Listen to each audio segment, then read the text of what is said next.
A very good evening, ladies and gentlemen.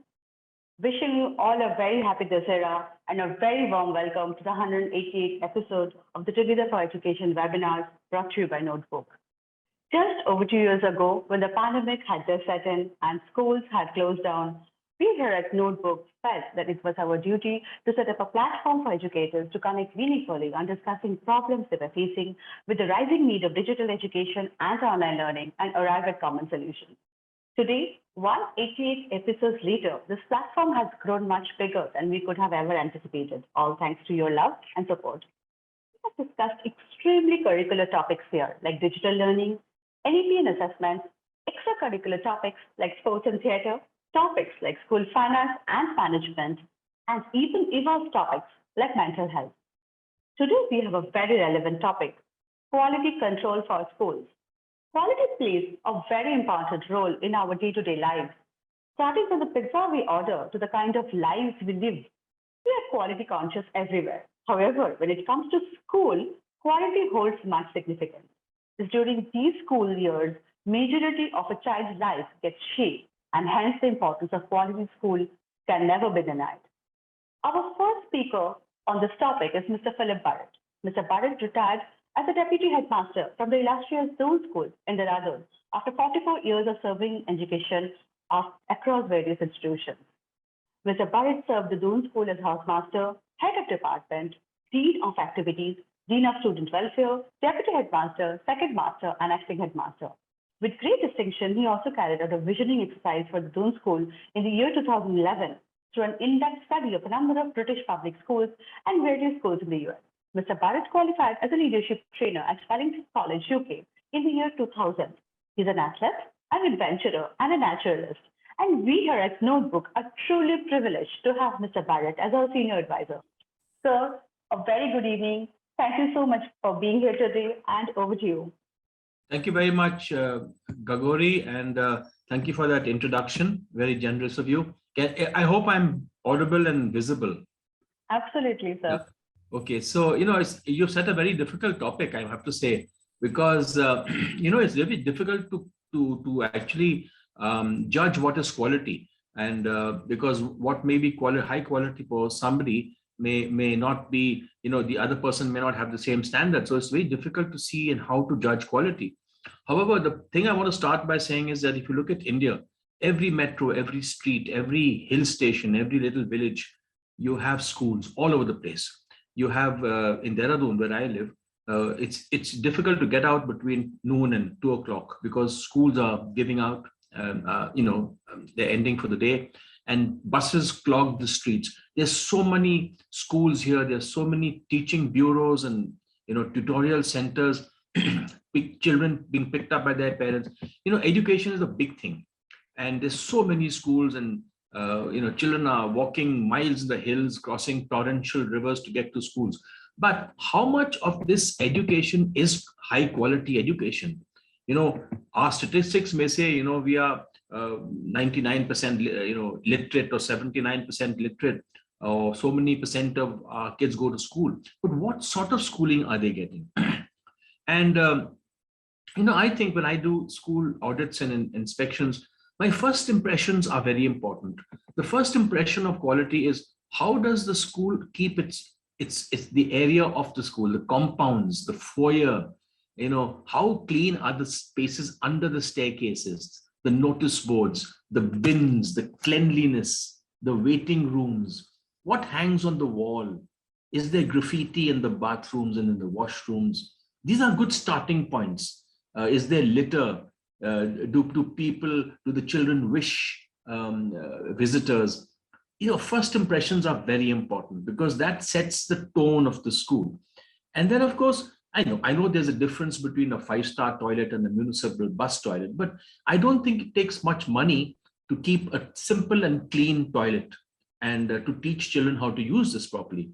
And so I always enter toilets first, and to see how a school keeps its toilets, because it tells me a lot about that eye for detail. Often the school is built very beautifully by its great architects and designers, but it falls to pieces because there's no time and money for maintenance. And once a school is built, it tends to fall apart. I see grass growing through the cracks in the walls, blackboards leaning and listing to one side, fountains out of function. Maintenance is very important. Whose job is it to keep an eye out on these things? But I think by far the most important thing for quality is your teachers. How are you employing your teachers? How are you recruiting your teachers? How are you selecting the teachers? Are you looking for qualifications? Are you looking for suitability? Are you looking for attitude rather than qualifications? The most important thing is how you select and how you develop your teachers. You can have the best facilities, but poor staff. And I think that doesn't work as well as great staff in poor facilities. I know there's a school that I loved in England called Summerhill. It no longer exists. They didn't stress on teacher training, but many of their teachers came from top universities because they were very interested in what they were doing. So I think all schools need to have some sort of teacher development program, teacher centers where there's ongoing courses, ongoing appraisals, ongoing new techniques of lesson planning, record keeping. This, how does the school link up with other schools? How does the school pick up best practices? Is the school paperless? How is the IT improving? I think a staff that is continuously growing, continuously pushing the edges, the boundaries, is a staff of quality. And are the staff getting free time? Is it, we've had webinars talking about staff mental health. Is there enough time for the staff to relax, to prepare, to go on courses and lecture tours? Are they being paid well? And it's not just the staff. I think our salaries have to be looked at right from the gatekeeper, the malis, the people who, the people who are in the support staff. Everyone has to be paid a quality salary. While you have basic facilities like classrooms and furniture, and lighting, toilets, play areas, you must also, I think, push for more quality facilities. Like, I think our classrooms need to be soundproof. There are so many schools that I visited where there's so much noise outside. There's a noise of traffic. There's a noise of building construction work. There's cars, and the teacher is screaming to get heard over a class of 60 to 65 students. And the class is usually very moist and muggy, and the fans are not working. How can this teacher deliver a quality lesson? We do not look at things like acoustics. In a class which is cool and there are few people, the ratio of staff to students is low, and a teacher doesn't have to scream. That teacher goes home not fagged out, not fully finished. There's energy left in that teacher. And I see so many schools where the major aim is to get as many students over 95%, because this gets put in the newspapers, and this causes a steady flow of new admissions at the end of each year. But do we look at how many in a class? Do we look at ventilation? Do we look at comfortable, orthopedically specified type of furniture? What does a bad chair and a table do to a child's back and to a child's spinal column? In good quality schools, people are now looking into the whole the agronomics of how a chair is designed, because a child has to sit on that chair for almost 8 hours.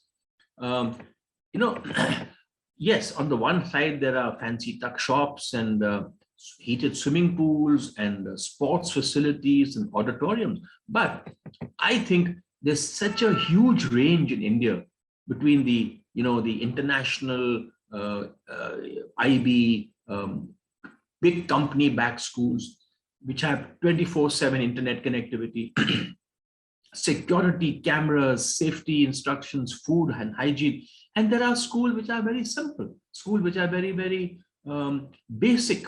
And yet, what are we looking at? Are we looking at a quality education in the classroom or quality facilities? I think quality schools now have to have career counseling. They have to have therapists for the kids. There needs to be special education training. There needs to be good, well-equipped libraries. Trips and tours have to be factored in.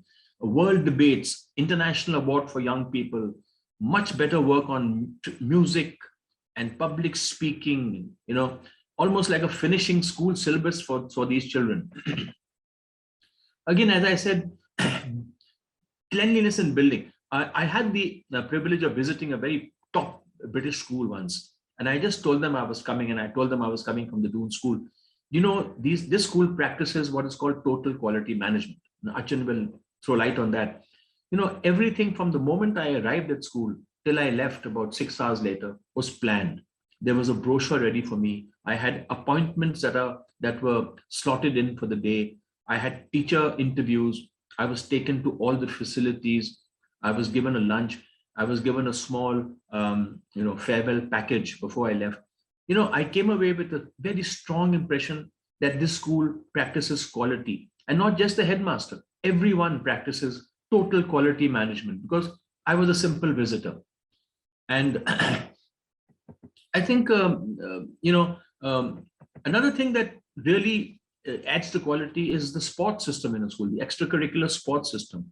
Are we employing people who are good sportsmen, who are now retired, good musicians who don't have a job in the evening? Or are we looking for trained, qualified music and sports teachers, art, drama, music, sports teachers? It's very sad that schools say we have music teachers and sports teachers and drama teachers and art teachers, but what is the quality of their training? Are these people only good at what they do, or are they also trained to teach? Are they getting a livelihood, a pay package that can support them and their family?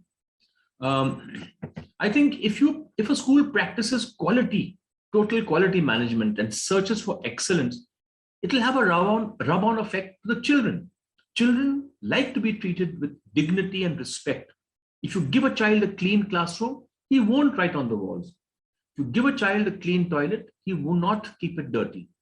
And it's like what Rudy Galliano did in the tubes in the metro system in New York. You keep the tubes clean, people stop writing graffiti. And again, as I said, and I keep on saying, toilets are a very important place to start quality management. There are large and expensive and well-known schools which produce crass and ill-mannered children. And yet I have seen in very simple village schools which lack basic facilities, children of quality being turned out because of the staff. I think an eye for detail, that I mentioned, the smallest things, how a school organizes a debate.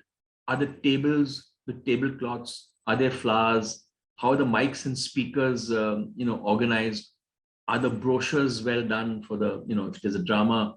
Are the judges greeted well? How does a school treat its visitors, its guests? This is again a part of your quality. Then again, teacher happiness and retention, children happiness and retention. I think it's important to ask children how happy they are. Would they leave the school if they had an opportunity? Teachers leaving and students leaving a school because a certain subject is not taught well by a department. These are not good signs for quality. And I think another way in which you can judge quality in a school is by asking people who work around the school but don't work in the school, like its suppliers, it's sports suppliers, it's uniform suppliers, the book suppliers and stationery suppliers, the maintenance people from outside. They speak volumes of the school. They'll tell you whether the school are good paymasters, how are they treated and respected. So people outside the school sometimes have a very good way of assessing the quality of a school. Who controls quality? I think, as I said, it's not just the head. It's got to be a head-down approach where it filters down to everyone from the headmaster to the menial darban has to understand what the values of the school are and has to be proud of the school and has to treat everyone with respect. And I think people who don't fit in with the views of the school or the vision statement or the mission statement of the school, I don't think they have place in that school. And I think they have to be got rid of. Does the school practice drills and evacuation drills and safety drills? Does the school have all the standard operating procedures in place, all the protocols and rituals? Has everyone been explained the POXO Act, sexual harassment policies, food policies, medical policies? Does the school have this all in writing? And a case, I think schools must be open to inspection. There should be stringent checks and measures to find out whether schools are doing things in accordance with what the boards want. Now, I know that the CBSE and ISC boards inspect schools for recognition, but are there those every 5-year inspections to see that the school is actually doing what it promised to do? Are the chemistry and physics labs up to date? Is the library being stocked adequately with books? Or is it just a museum? I think, like the British system, they have a thing called the Boarding School Association, which has stringent inspections every year. And they check every aspect of what is boarding school life. And whatever falls short, the school gets a notice. And the school in the next 5 years has to make good the shortcomings that the inspection body throws up. I think we must be open to others and outsiders looking at us and judging us. Because the outsiders, a good school, I think, also opens its doors to the world outside. A school can't be a small, isolated, insular institution.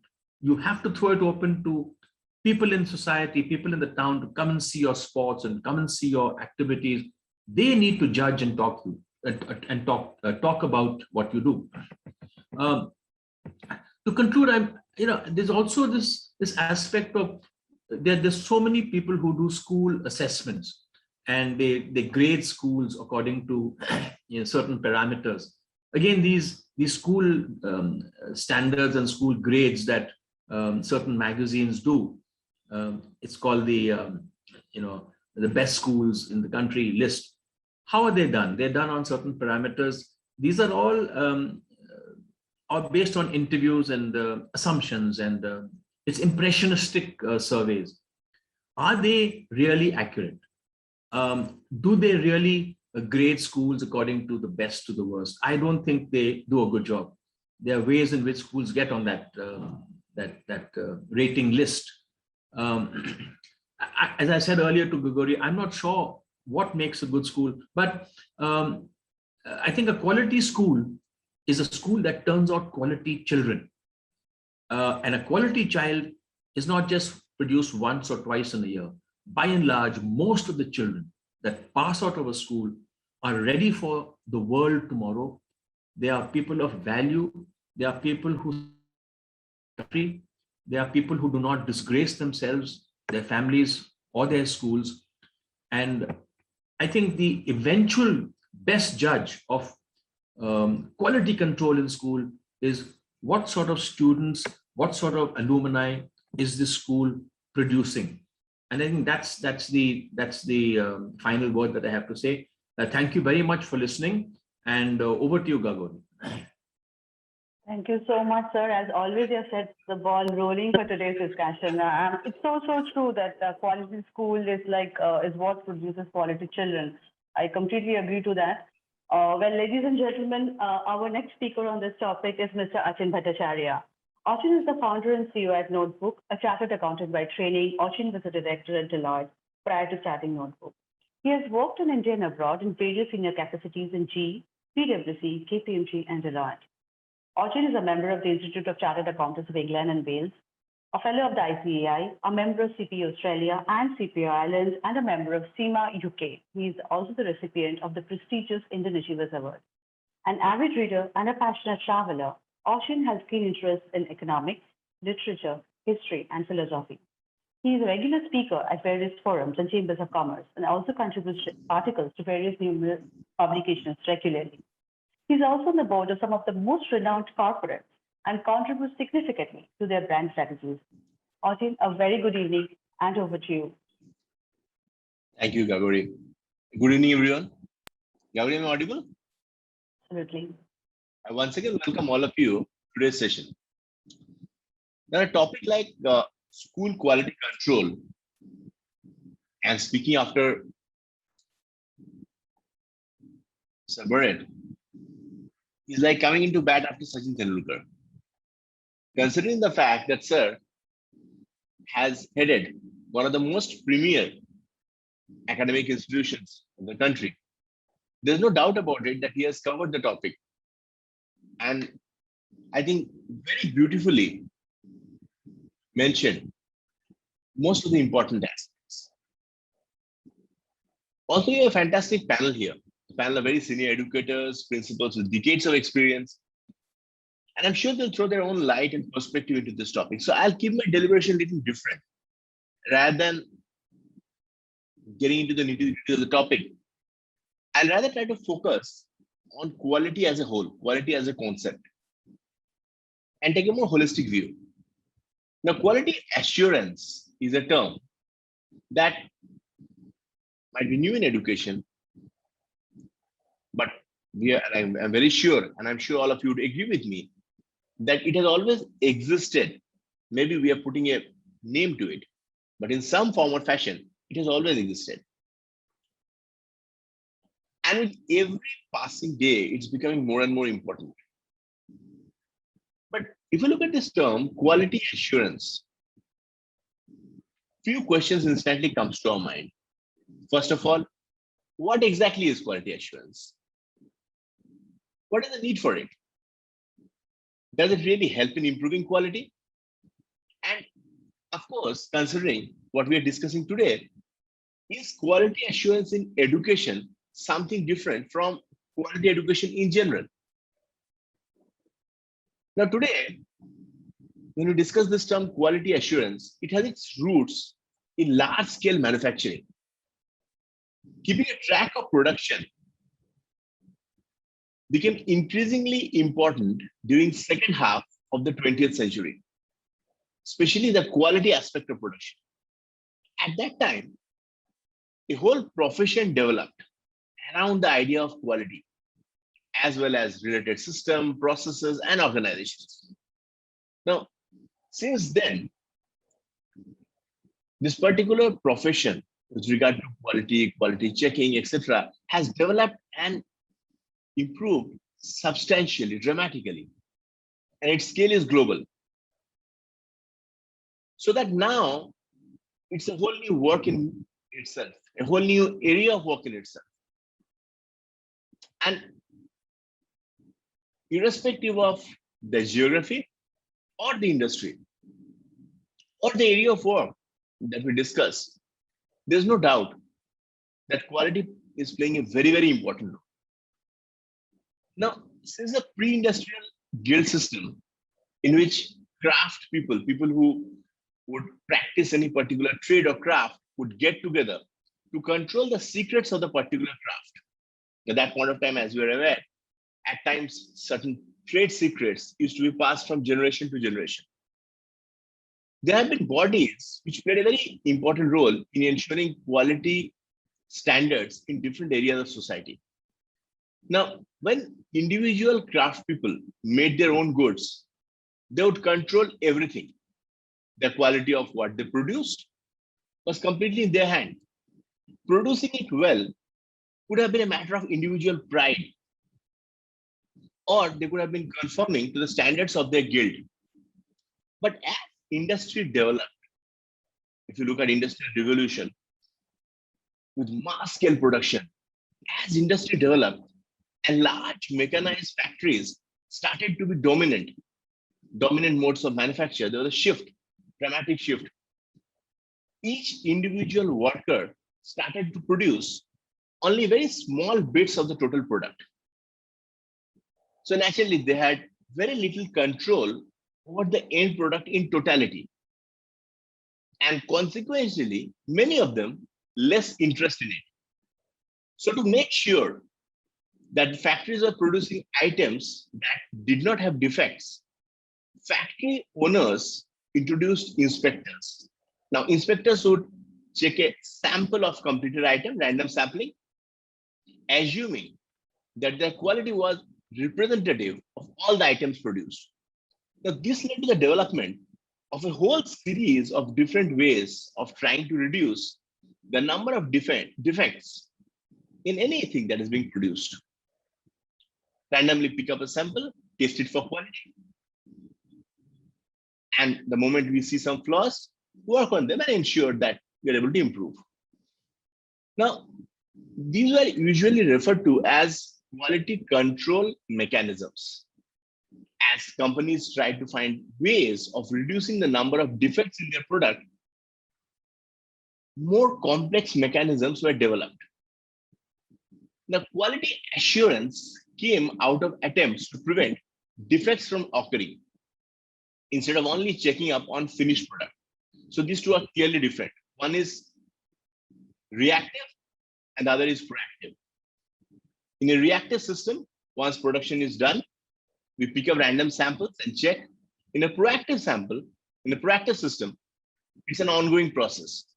The objective, rather than fault finding, is to ensure that we prevent the defects from occurring in the first place. Now, using this knowledge of engineers as well as people who had that expertise in quality management and processes, slowly systems were developed to check on quality at all stages of production. And from that particular concept, total quality management came in, what Bhattacharyya was referring to. Now, total quality management is the approach which is most often associated with quality assurance. It refers to systems which are developed to monitor all processes that are part of work of an organization. So one is you audit the product, and second, you keep a tab on the process that goes into making of the product, which is far more proactive. So instead of looking at the finished product, all the steps of the production process were examined in detail. Now, a number of different commercial organizations have developed quality management tools and systems. And today, if you look at industries, if you look at businesses, irrespective of the domain they belong to, they are evaluated against this total quality management systems. One of the most popular terms that we hear in our day-to-day life, ISO 9000, one of the best known, total quality management systems. ISO stands for International Organization for Standardization. Now, total quality management systems generally use the idea of accreditation. A business which subscribes to total quality management system is audited by appropriate organization and is given accreditation. Now, in many industries, accreditation by a body is very important and is used as a way of showing the outside world, assuring your customers, assuring all stakeholders, be it your shareholders, be it your lenders, be it government bodies, assuring them that the business takes sufficient care of ensuring the quality of not only its products and services, but the entire process that goes into making of it. For example, all shipping companies must comply with international safety management codes. This is universal, global, mandatory for all shipping companies. So in this case, as in many cases, quality assurance organizations exist to check up on the compliance of different companies. Now, more and more, quality assurance has become an accepted part of business. And if you see, since 70s, around the world, I'm not talking of India in particular, globally, governments have been influenced by business models. This has been partly based on a belief that business models at times are more efficient than traditional historic models of governance. And nearly all countries, government have some responsibility for education as well, around the world. So naturally, this has led to the introduction of quality assurance as an important part of the educational ecosystem. Now, there are various debates around the world on quality assurance. First of all, as I told you, that the terminology may be new, but concepts, if you look at the code, they have always existed. Maybe we are putting a name to it. So one very interesting debate that you'll see in all educational journals and all publications regarding quality in education is called the lead parachute syndrome. which means following all the right processes to do the wrong thing. It's one of the criticisms of total quality management system is that at times they lead an organization to put all its energy into compliance. So for instance, for an institution, maybe the most important part is getting audited and ensuring that they receive the certification. So what happens is, in order to get that particular accreditation, they may put all their energy into it. And instead of thinking creatively, consciously, confidently about quality, instead of thinking out of the box, instead of setting trends, they end up following trends. This is sometimes seen as the lead parachute conundrum. It's a way of expressing the idea that all the right processes can be followed exactly according to specification, but still results may not be desirable. The other very important debate in academic circles around the world is who is the right person to make a judgment about someone else's work. Because at times, auditors coming into a business to evaluate systems, processes, etc., they may be experts. They may be experts in checking. But the fact of the matter is, are they experts in doing that particular work as well? Because at times it's very easy to sit in the gallery and pass judgments. But have they ever done it hands-on? Does their expertise lie in doing things or merely making observations, which at times might be impractical and difficult to implement? Third, who guards the guardians? So at times we don't trust institutions to judge themselves. So we want someone to check up on them. But how can we trust the various bodies, institutions who are doing these certifications? And how many layers of inspection can there be? Can there be inspectors of inspectors? And it goes on, right? Where does it stop? Who decides if total quality management organization is appropriately using correct judgments? So these are inevitable problems that are there. Now, there are different ways of thinking about quality assurance in education. As I told you, I personally believe that there has always been some kind of checks and balances that have prevailed. Of course, we're putting a name to it, and some very good developments have happened around the world on this particular topic to keep track of quality in terms of and implement best practices, share best practices in education. Of course, the objective is to learn from each other. The objective is to improve. One thing I completely agree with Burrett, sir, that when we discuss about quality, especially quality of education, quality of education institutions, I honestly believe that infrastructure definitely is very important. But more important, of course, is the quality of teachers. I think they are the most important element in our schools. There's no doubt about it. Their contribution, or for that matter, if you assess quality of any institution, I think the single biggest and most important parameter is the level of involvement and quality of teachers. So I think these are a few thoughts that I wanted to share. We have a very important and interesting topic here today. And we have a panel of senior educators with decades of experience. And I sincerely look forward to hear from them, their perspective on this very important topic. I thank all of you for giving me a patient hearing. Over to you, Gauri.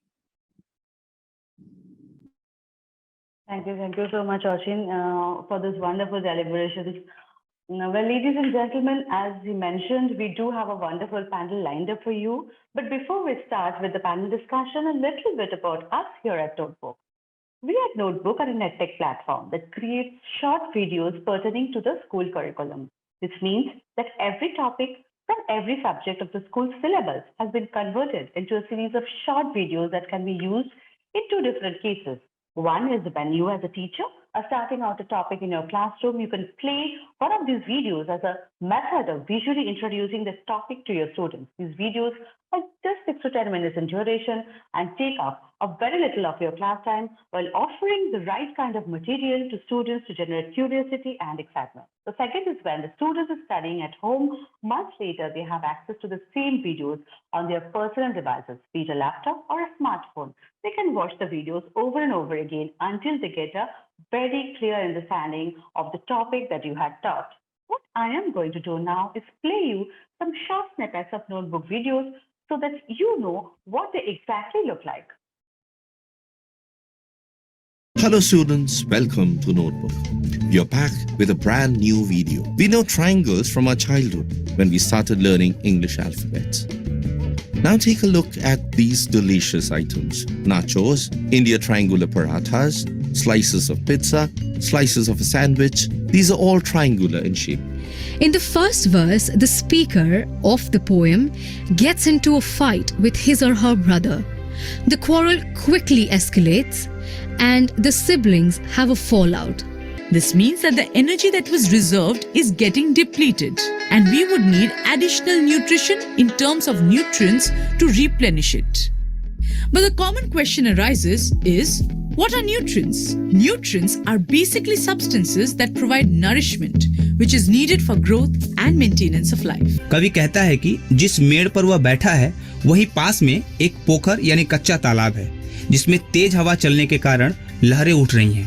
तालाब के नीले तल में भूरी भूरी घास उगी है जो लहरों के उठने से झूम रही हैं।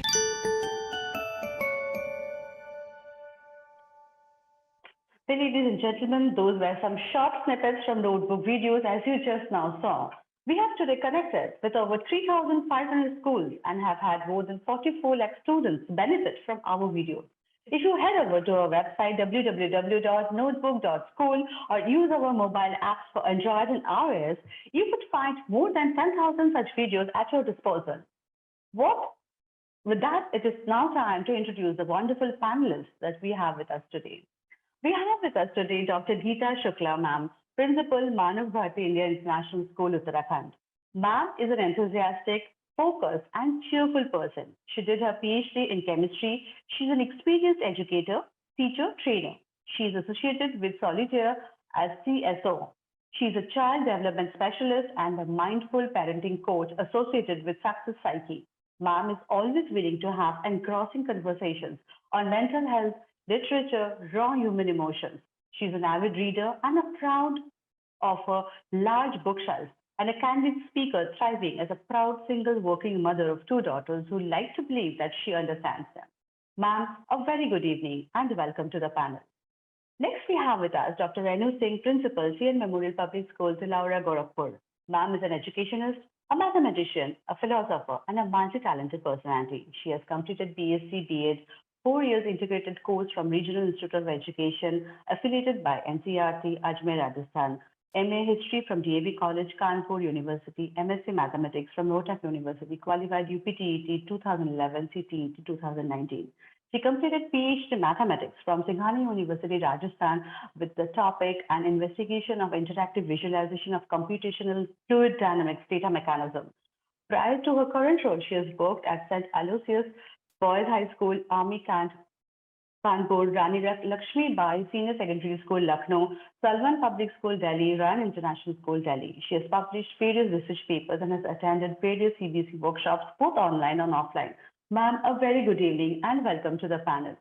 We also have with us Dr. Rajesh Kumar Chandel, Principal, Gyan, Ganga International School, Jabalpur. He has done BEd and PG in Personal Management and Labor Welfare, MA in Education, MSc, MPhil, and PhD in Physics. For the last many years, he has been producing excellent results in the 10th and 12th board exams. He is the national mentor of CBSE for SQAA, that is School Quality Assessment and Assurance. Successfully completed successfully completed certificate on preparing schools for accreditation at National Accreditation Board for Education and Training, NABET Office, New Delhi, hosted by QCI, Quality Council of India. He is the founder of the All Intellectuals and Edu-Leaders Society, working with Pan India for the betterment of education. Dr. Chandel's list of achievements is very long. He is ex-chairperson of Jabalpur Sahodaya. He is CDS upon the City Coordinator, Jabalpur and Mandla districts of MP, and City Coordinator for Udan and Inspire projects. He has also been appointed as City Coordinator by National Testing Agency NTA for conducting various professional exams. He is the ex-regional head of AFS American Field Services India. He has conducted 1,125 training programs for principals, teachers, parents, and students. He has trained more than 15,000 principals and 1 lakh teachers. Sir, a very good evening and welcome to the panel. I would just kindly request all the panelists to unmute themselves and switch on their cameras, please, and we can start with the discussion. I would first like to come to Rajesh, sir. Sir, very good evening. Sir, you are the subject matter expert here, though I have a question lined up for you. That is, how do schools approach quality control, which is a very basic question, but I would like you to throw light on the entire topic today.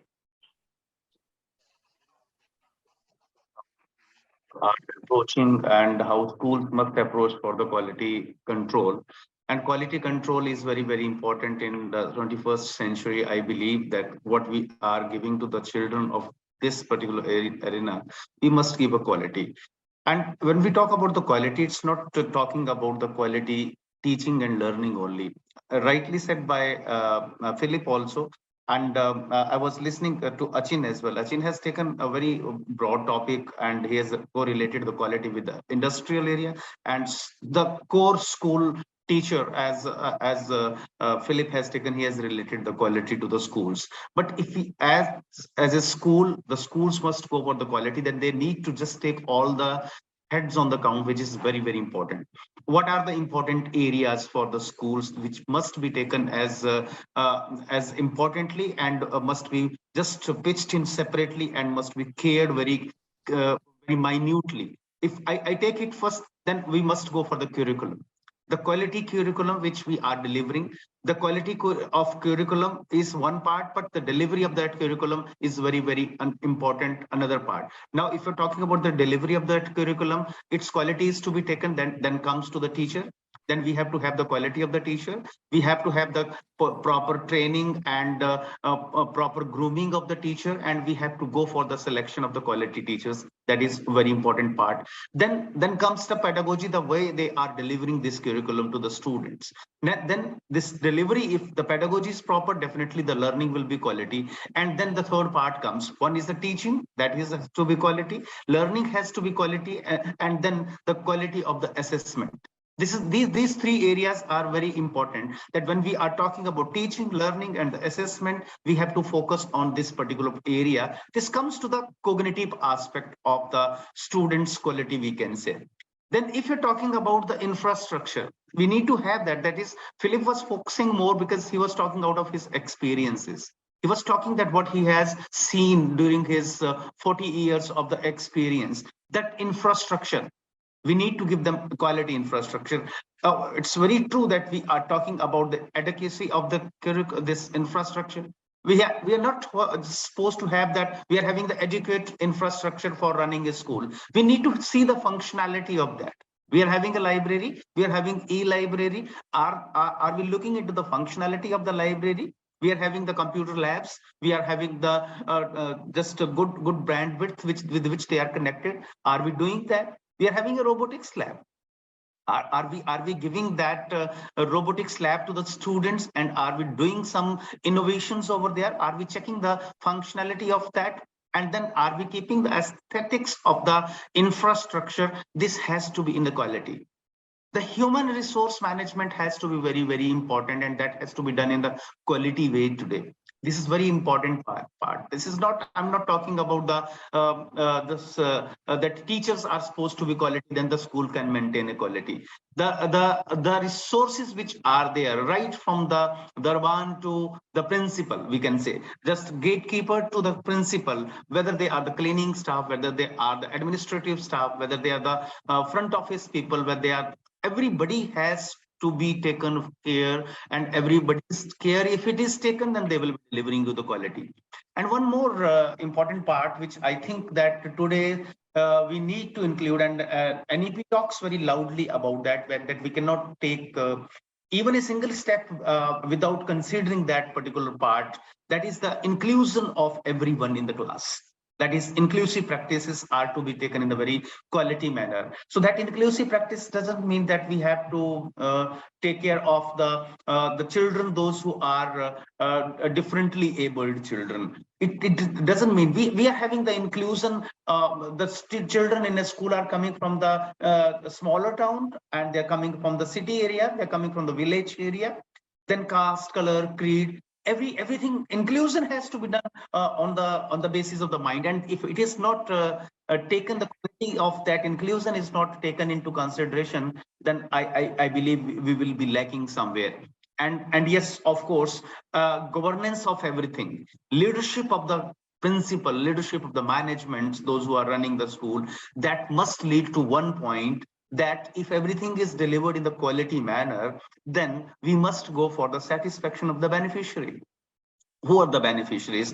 You have to, today, I told you that in 21st century, if the schools, those who are providing the normal infrastructure, normal teachers, and the teachers, those who are able to address the students of the smaller towns or something, I believe that now the time has come. If we are not delivering quality education, by keeping all these points in mind, that we have to take care of the curriculum, pedagogy, assessment, infrastructure, HR area, then inclusive practices, or we can say we are supposed to have the quality management, governance of the institution. And yes, of course, the leadership has to be in the quality manner. We cannot make the beneficiaries satisfied.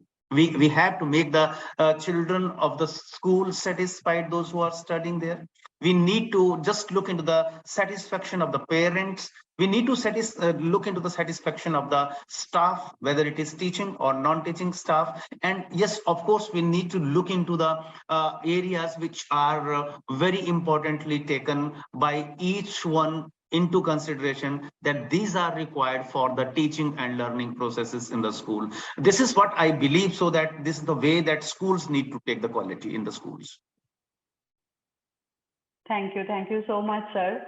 I would come to Geeta Shukla ma'am next. Ma'am, my question for you is like we heard from Chandel sir. So how at your school, what are the things you're practicing to take action on quality control? Good evening, everyone. My previous speakers, Philip sir, Achin sir, and Dr. Rajesh, they have spoken so well regarding this topic, and they have elaborated so well.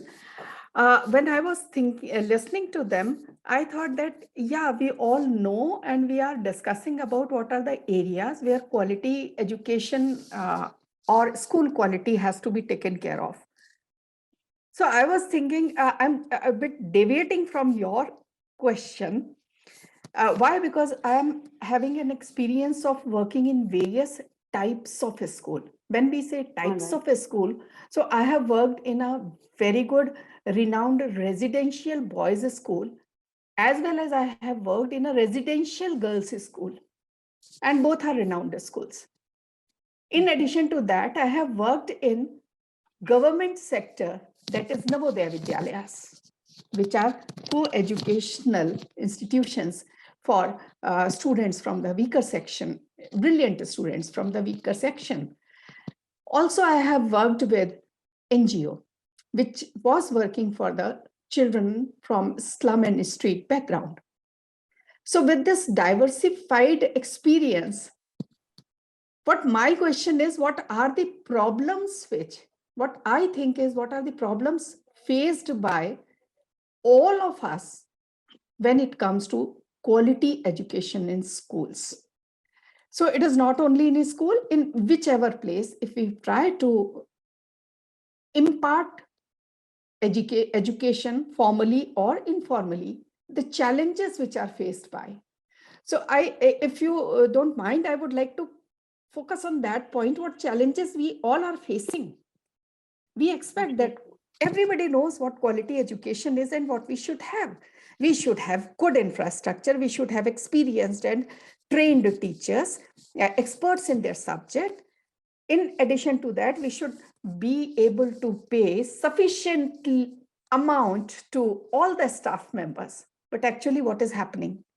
So the reasons why the schools are not being able to give that kind of quality which is required, I would like to discuss about them. I hope I'm allowed to do that. Absolutely, ma'am. Okay, so when we talk about this quality, why we are not able to impart it? So I think there are very important reasons for that. Topmost reason is, we can say, the political will.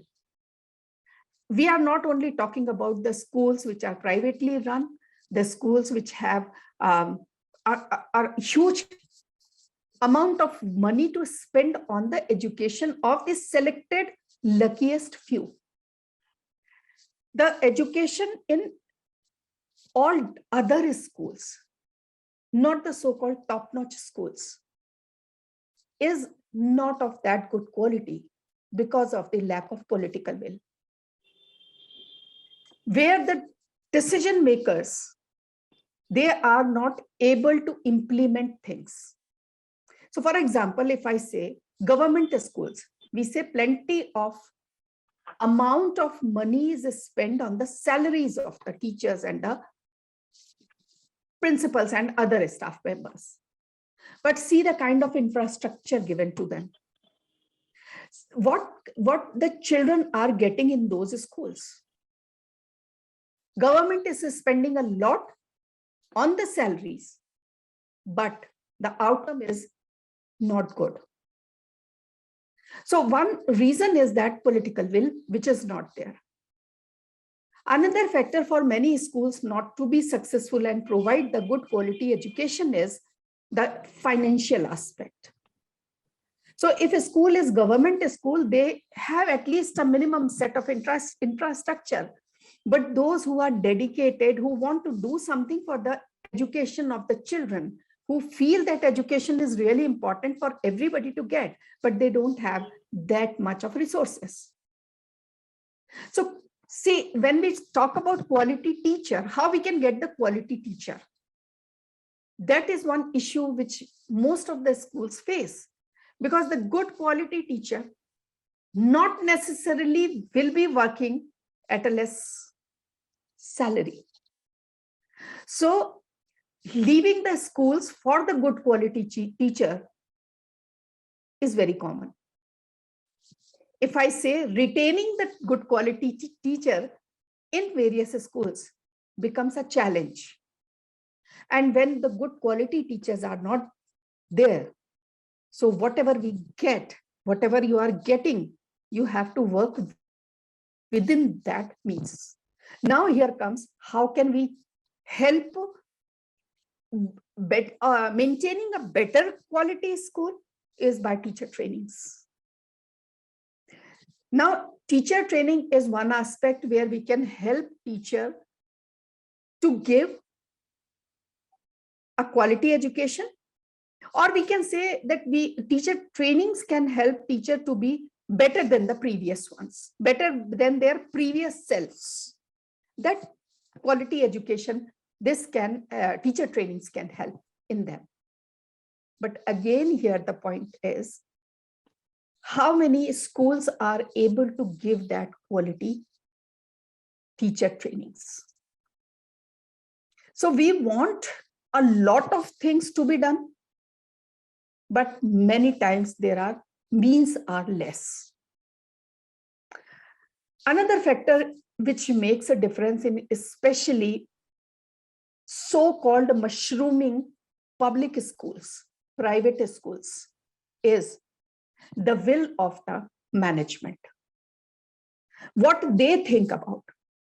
Phillips has very rightly said that every school should have good infrastructure for sports. Because sports, I think, is a field where children learn so many of skills that are life skills, not only the subject skills, but how many schools are providing that? How many times management is even thinking that a career counselor is required in the school? how many times we are able to think that issues related to mental health are real and our children are facing them. We need to address them. We can't say that these issues can be addressed by let the parents handle these things. What if parents are not knowing? What if parents are not aware? What if parent is not accepting this fact? Then there won't be anybody to help the child. So there are, of course, quality education is very much important, and quality education is, I think, a dream of each of educator who is sitting here. Every one of us are working in different set of schools and have different experiences, and all of us feel that children should be the first priority, and we should not compromise with quality which we need to give them. At the same time, I think many of you will agree with me that these are the certain issues which schools are facing, the challenges which schools are facing, and they are trying to somehow build up their schools a little better than the previous ones. The previous year, you can say, the previous month, you can say. So challenges are more, and every school is trying to do certain things. So for example, if now I'm coming to my school, if I say, I have found that mental health is never discussed there. So now what can I do? I can't change everybody's mindset immediately. I can, most of the time, whenever discussions are there, and there is a complaint about children, their behavior, I'm trying to build it around that. Think about the child, what child is facing. If child is saying that he is or she is scared, if the child is saying that he doesn't have any friend, we need to listen to them. Because until unless they are not expressing themselves and we are not affirming that, yes, that may be an issue. So this way, I'm trying to create awareness amongst elders first. Because teachers being aware about mental health issues, a common syndrome, more common now after the COVID period. After the 2 years of lockdown, I think everybody is facing the challenge of making children sit properly, behave properly, talk properly, share. Children have forgotten those things. So I am trying to bring that quality a little bit with my continuous interaction in this area. Another point, as Rajesh sir has said, that we have the facility. We have robotics lab, we have computer lab, we have libraries. Are we using them enough? One period in a week we are giving to the children to go to the library. How that period is being utilized? So I personally firmly believe that until unless students are not reading, not only students, everybody, if they are not reading, if they are associated with education field and are not reading, they are not doing good. So how can I encourage adults to read as well as children to read?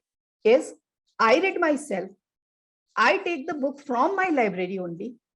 Then after I read it, I share that book with whichever class is sitting in the library. So that way I'm trying to expose those students with at least 3, 4, 5 books which are there in the library.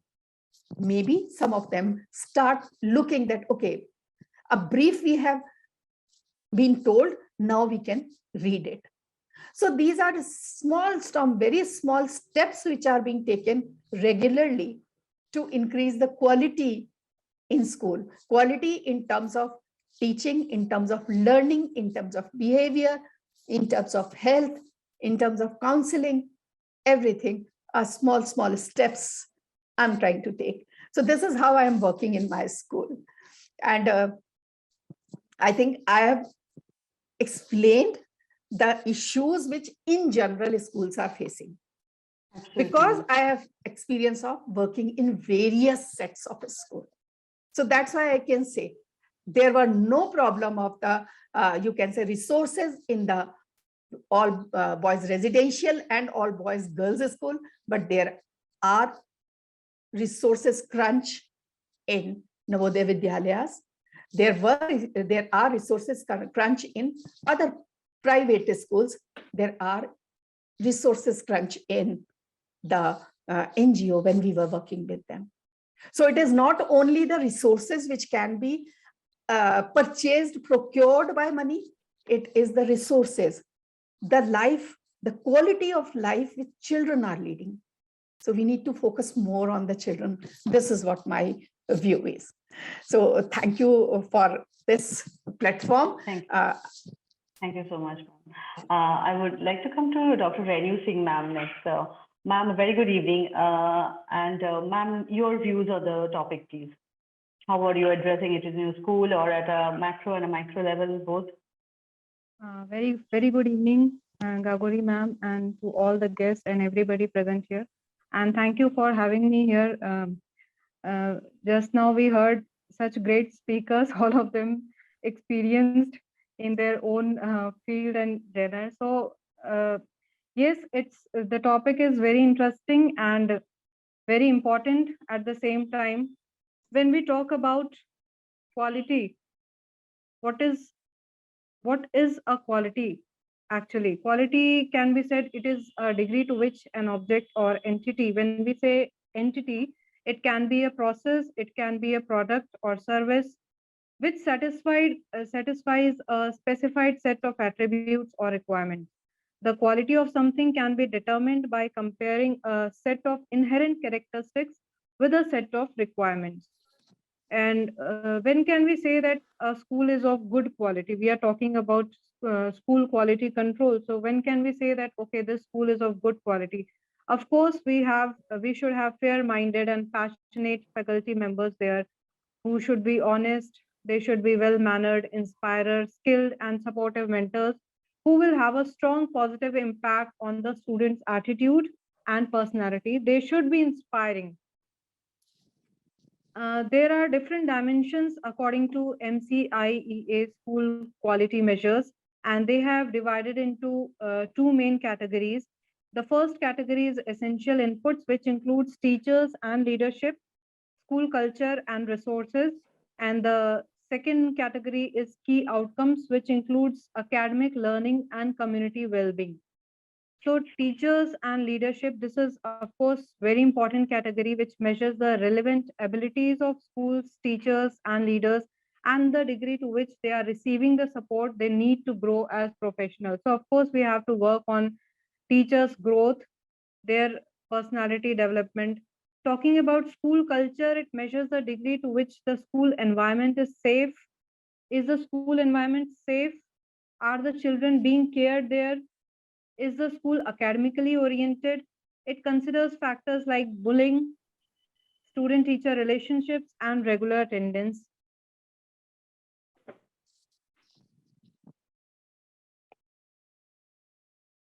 Talking about resources, this category measures the adequacy of schools' facility, personal and curriculum, as well as the degree to which it is supported by the community. It considers factors like physical spaces and materials, curriculum variety, and family-school relationships. Academic learning, this category measures how much students are learning core academic content, developing their own academic identities, and progressing along positive trajectories. It considers factors like test, score growth, performance assessments, engagement in school, problem solving, and college going rates. Community and well-being, every child we are teaching, later on the child enters his community. So this category measures the development of traits relevant for students leading full and rewarding lives in society, their workplace, their private lives. It considers factors like perseverance and determination, participation in arts and literature, and social and emotional health. How can we improve our school quality? So various measures can be taken to improve school quality. The very first, of course, is training teachers. Improving only the technologies in the school education is not enough. The educators, the teachers should also be techno-friendly. If possible, all schools should organize an annual orientation program for teachers. This would encourage the teachers to learn about new technologies to teach the students. Second is cultural activities, which are very important in school. All work and no play. We have heard this, that all work and no play makes Jack a dull boy. So a school will be successful in imparting education if and only if the process of delivering classes is interjected with annual social functions, weekly music and dance classes, and art seminars. The very important aspect is constant monitoring of the faculty. A school needs to eliminate the flaws of the personal traits of the individual faculties and use each one's best traits to improve the education facilities of the school. This is possible only when the faculties go through regular vigilance and counseling. Counseling of students is also very important. Not all students are the same, and neither can they all take the pressure of schools similarly. A primary school should sympathize with the fact that these children are staying a lot of time away from their parents in their institution. So there are a few more organizing motivational talks, parent teachers meeting, looking after hygiene. I think all the speakers have already said much about all these aspects. Keeping street vendors away from the school premises, this also must be there. Making education more collaborative, focus on student retention, constant electric supply, use of technology, encouraging student empowerment. So these are all the important points on which we have to work to improve our school quality. Thank you. Thank you. Thank you. Thank you so much, ma'am. Thank you so much, ma'am. I have one last question for Rajesh, sir. You being the subject matter expert, sir, I would like to hear from you. So what do we do to like match the global standards for school quality in India?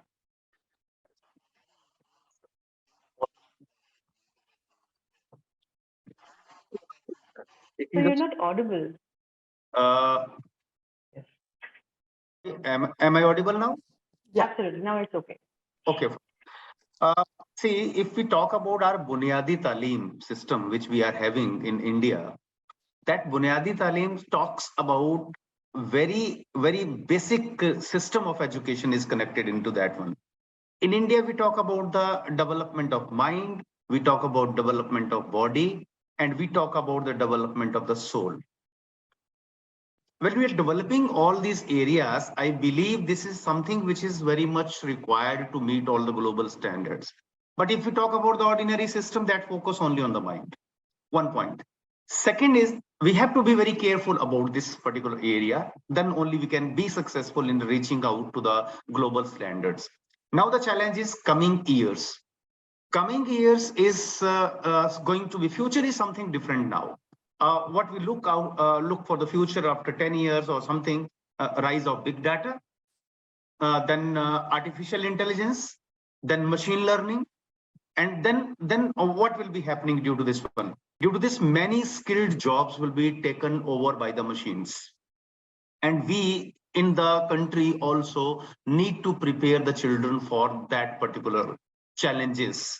We are not supposed, schools cannot prepare the children, the curriculum cannot prepare them that this is what they will be doing out of this. They have studied this subject and they will be able to do.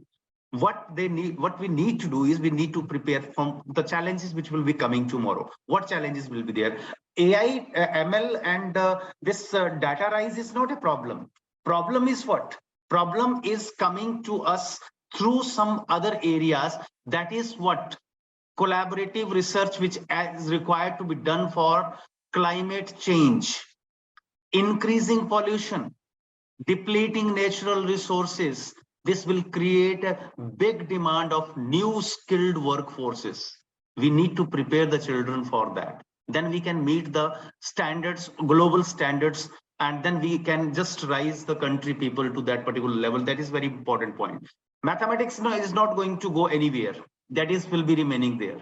Science is not going anywhere. Hindi, English languages are not going to, will not be eliminated. No change. We have to connect the children with this one, but we need to bridge the gap.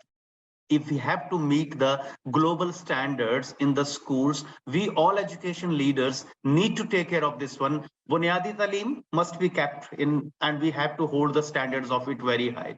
We have to look at the challenges of the AI and ML. That is one point.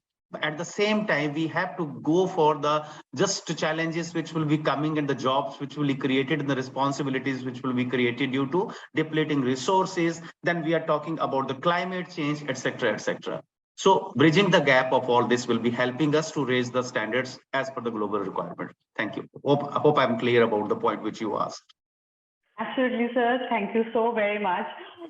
We had a wonderful discussion, and I wanted to call back Achin sir for the vote of thanks, please. Yeah, I think wonderful discussion, no doubt about it. I'm sure members of the esteemed audience also had a great time. Words of wisdom, very good practical insights. But sir, thank you so much, as always, for giving us a great start and for discussing all the relevant aspects. One thing is very clear. I think one thing that, sir, you touched upon, the importance of taking care of each and every staff member, everyone involved in the school, as well as, of course, the infra. And the other aspect is involvement of all stakeholders, everyone's thought process being aligned. So I think, thank you so much, sir, for giving us a great start. Dr. Shukla, thank you so much, ma'am. I think, first of all, I was really impressed with the very diversified experience that you brought to the session, ma'am. Having been a part of institutions of very, I'll say, very different set of challenges. So you've seen it all and summed it up very well in your deliberation. So either that be the financial aspect, that be challenges with regard to the infra, or the importance of teachers training that you highlighted. I agree with you on that, ma'am. Dr. Singh, thank you so much, ma'am. I think you highlighted the importance of culture, environment, the softer issues like relationship between student and teacher, importance of counseling. So of course, these are really undoubtedly very important. Each and every aspect, each and every, all of this put together ensures quality. Dr. Rajesh, finally, I think it's a great deliberation from your side. We all stand benefited. Very nicely, you connected all the dots, the importance of, and the fact that teaching, learning, and assessment, all these three, you tick all the boxes and ensure quality in each one of them. And the importance of pedagogy as a whole in terms of learning and how it also impacts other things. And of course, the functionality of infra and aesthetics. On one hand, we might have great facilities, but equally important to put them to good use. And of course, the importance of human resource management. Nothing goes without it. So we had a great session, and I'm sure members of our esteemed audience also stand benefited. I thank all our delegates, all our esteemed panelists for their time here today. And we look forward to your continued support in the sessions to come. Thank you, take care, and goodbye. Thank you. Thank you all.